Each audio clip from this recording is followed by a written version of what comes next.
తెలుగు రాష్ట్రాల్లో lady Aghori alias Srinivas అంశం hot టాపిక్గా మారిన విషయం తెలిసిందే. ఇప్పటికే పలు వివాదాలకు మూల కారణమైన అఘోరి మరో సంచలనానికి తెరలేపింది. ఈ క్రమంలోనే ఏపీకి చెందిన వర్షిణి అనే యువతిని గుట్టుచప్పుడు కాకుండా పెళ్లి చేసుకుంది. ప్రస్తుతం అందుకు సంబంధించిన వీడియోలు సోషల్ మీడియాలో తెగ వైరల్ అవుతున్నాయి.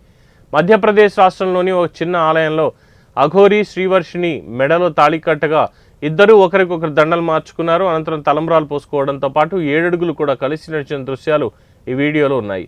దీంతో అక్కడే ఉన్న పలువురు భక్తులు ఉత్సాహంగా భక్తి పాటలు పాడుతూ వారిని ఆశీర్వదించారు.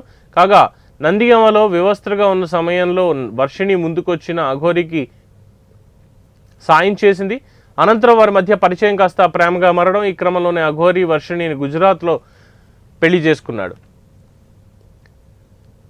సౌరాష్ట్రకు తీసుకెళ్లడం, అయితే అక్కడ తమ కుమార్తెకు మాయ మాటలు చెప్పి అఘోరిని ఎత్తుకెళ్లాడంటూ వర్షిణి కుటుంబ సభ్యులు 2 రాష్ట్రాల పోలీసులకి ఫిర్యాదు చేశారు. ఆ తర్వాత కుటుంబ సభ్యులే స్వయంగా గుజరాత్కు వెళ్లి శ్రీవర్షిణికి నచ్చజెప్పి ఇంటికి తీసుకొచ్చారు. కొన్నాళ్లు బాగానే ఉన్న వర్షిణి మళ్లీ ఇంట్లో నుంచి చెప్పా పెట్టకుండా పారిపోయింది.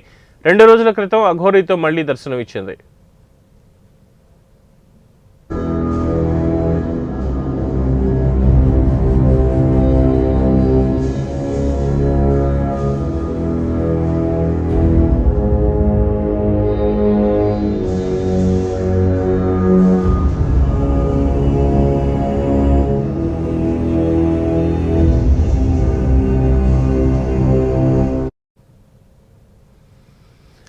ఇదిలా ఉంటే అఘోరి మొదటి భార్యను తానే అంటూ ఓ యువతి నిన్న సంచలన ప్రకటన చేసింది. అల్లూరి శ్రీనివాస్ జనవరి 1న తనను పెళ్లి చేసుకున్నాడని, అనంతరం జనవరి 13న వర్షిణి అనే అమ్మాయిని చేసుకున్నాడని పేర్కొంది. మొదటి భార్యను నేను ఉండగా ఇంకొక అమ్మాయిని ఎలా పెళ్లి చేసుకుంటారని ప్రశ్నించింది.